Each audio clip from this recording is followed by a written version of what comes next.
Warahmatullahi wabarakatuh. Perkenalkan, nama saya Febri Eka Widianto.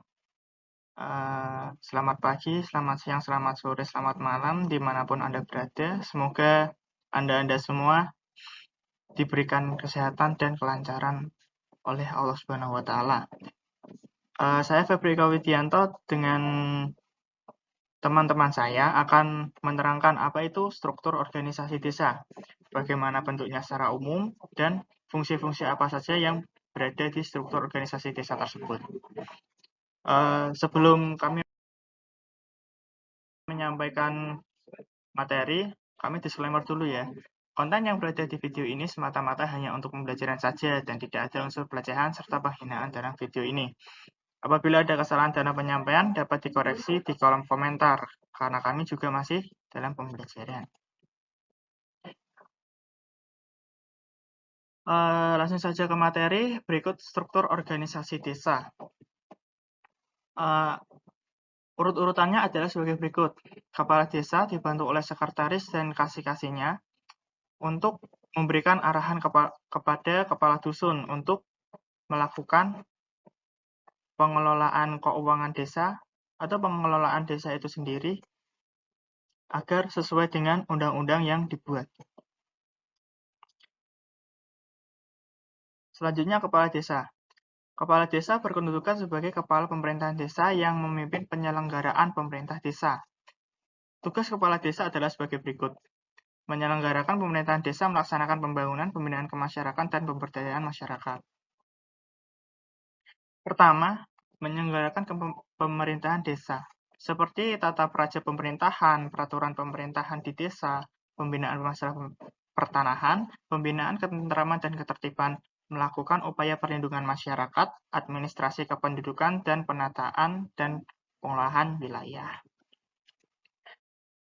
Selanjutnya, nomor 2, melaksanakan pembangunan, seperti pembangunan sarana-prasarana desa, dan pembangunan bidang pendidikan kesehatan, pembinaan kemasyarakatan, seperti pelaksanaan hak dan kewajiban masyarakat, partisipasi masyarakat, sosial budaya masyarakat, keagamaan, dan ketenagakerjaan.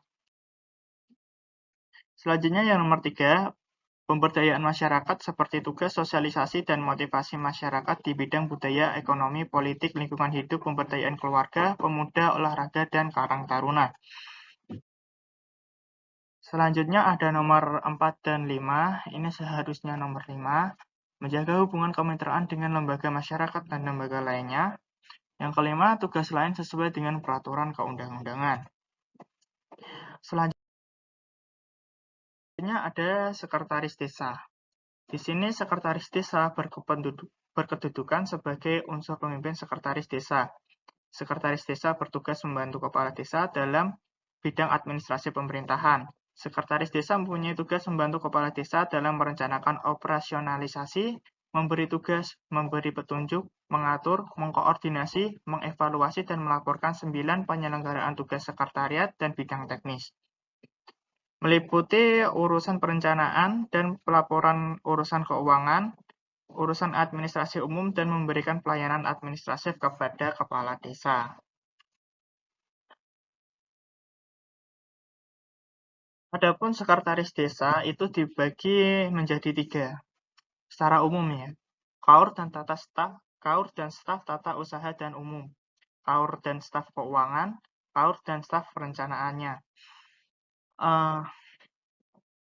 Kaur dan staf tata usaha dan umum, kaur dan staf keuangan akan dipresentasikan oleh teman saya, Putri Amalia.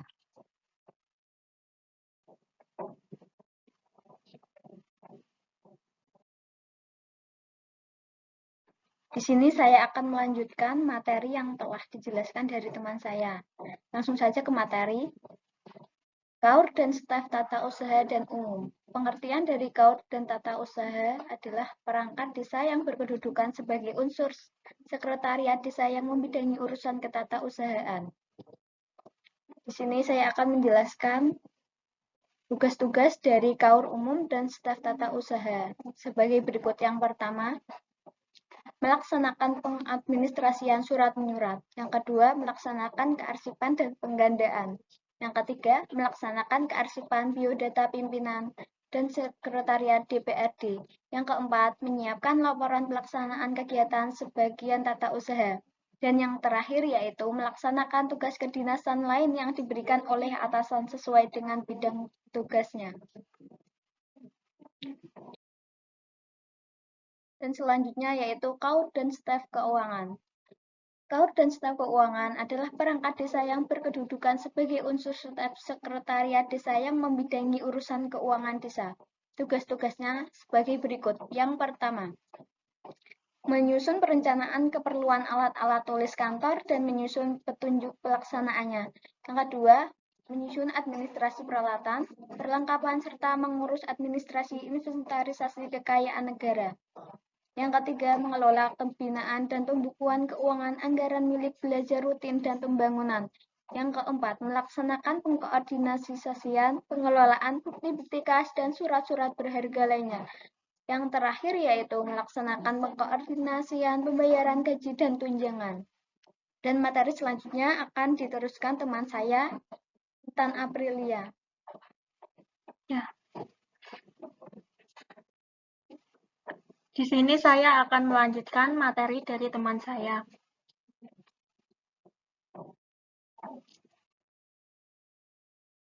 Selanjutnya yaitu KAUR dan staf perencanaan. KAUR dan staf perencanaan adalah perangkat desa yang berkedudukan sebagai unsur staf sekretaris desa yang membidangi unsur perencanaan desa. Tugas KAUR dan staf perencanaan adalah sebagai berikut. 1.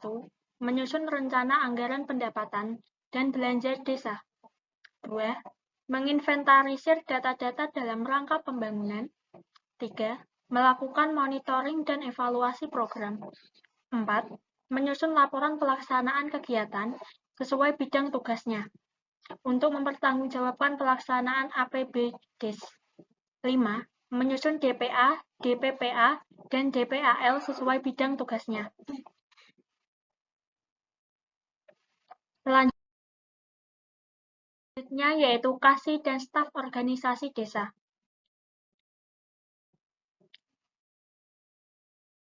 Yang pertama yaitu KASI dan staf pemerintahan.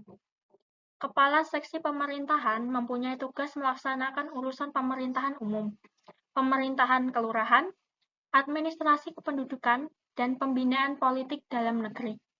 Kepala Seksi Pemerintahan mempunyai fungsi 1.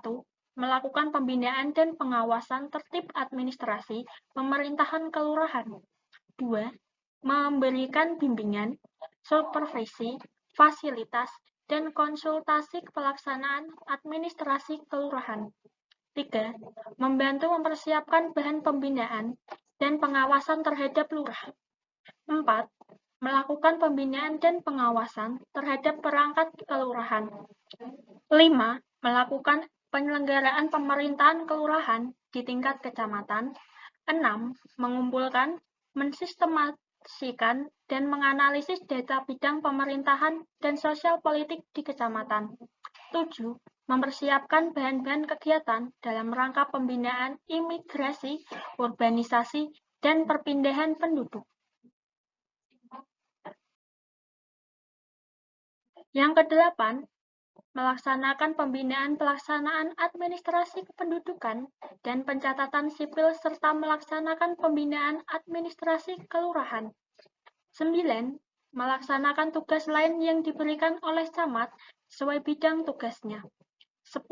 Melaporkan dan mempertanggungjawabkan atas pelaksanaan tugas kepada camat sesuai standar yang ditetapkan. Untuk materi selanjutnya akan disampaikan oleh teman saya bernama April. Seterusnya, saya Aprilia Novianti akan melanjutkan materi dari teman saya. Langsung saja ke materi tentang KASI dan staf kesejahteraan.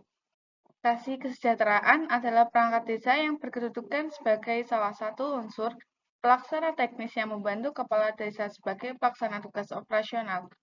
Tugas KASI dan staf kesejahteraan adalah sebagai berikut. 1. Menyusun rencana KASI dan staf kesejahteraan sosial berdasarkan data dan program pemerintah kecamatan dan ketentuan perundang-undang yang berlaku sebagai pedoman kerja. 2. membagi tugas kepada bawahan dengan memberikan arahan sesuai dengan bidang dan permasalahannya agar melaksanakan tugas dapat dilaksanakan dengan tuntas. 3. Memberikan petunjuk kepada bawahan dengan cara mencocokkan dengan petunjuk kerja yang diberikan dan ketentuan yang berlaku agar tercapai keserasian dan kebenaran kerja. 4.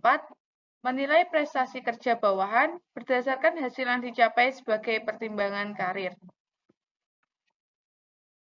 Yang kelima, menyelenggarakan pembinaan pelayanan dan bantuan sosial, pembinaan kehidupan, keagamaan, pendidikan, olahraga, kebudayaan, pariwisata, dan kesehatan masyarakat, serta memperdaya perempuan. 6. Membuat laporan kegiatan kasih dan staf kesejahteraan sosial sebagai bahan informasi dan pertanggungjawaban kepada atasan. Yang ketujuh, melaksanakan tugas kedinasan lain yang diberikan oleh atasan. Selanjutnya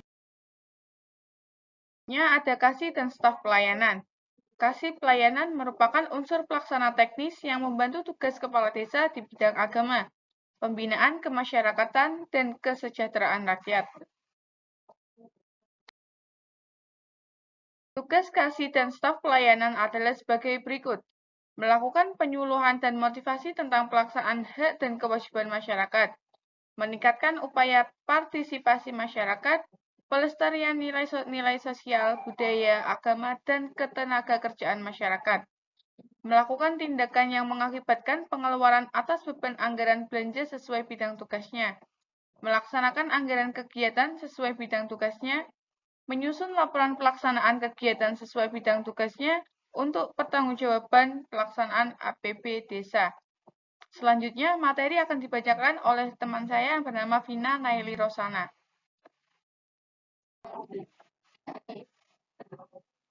Selanjutnya, saya akan melanjutkan materi yang terakhir, yaitu tentang kepala dusun.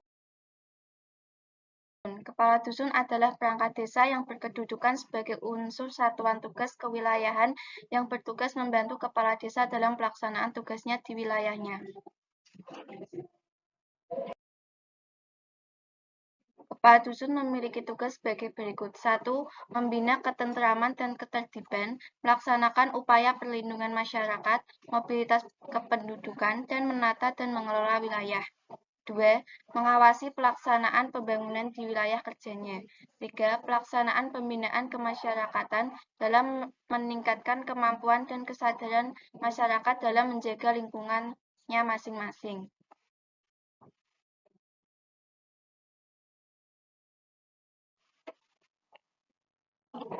Jadi itu tadi yang sudah diterangkan oleh rekan-rekan saya. Sampai di sini saya akhiri saja ya. Terima kasih karena sudah menonton video kami. Apabila Anda menyukai video ini, bisa Anda like. Apabila Anda merasa video ini penting dan penting bagi Anda, bisa Anda sebarkan ke teman-teman Anda. Atau ada kesalahan dalam penyampaian kami tadi, bisa Anda koreksi di kolom komentar. Ya. Terima kasih atas perhatiannya. Saya dan rekan-rekan mengucapkan terima kasih. Wassalamualaikum warahmatullahi wabarakatuh.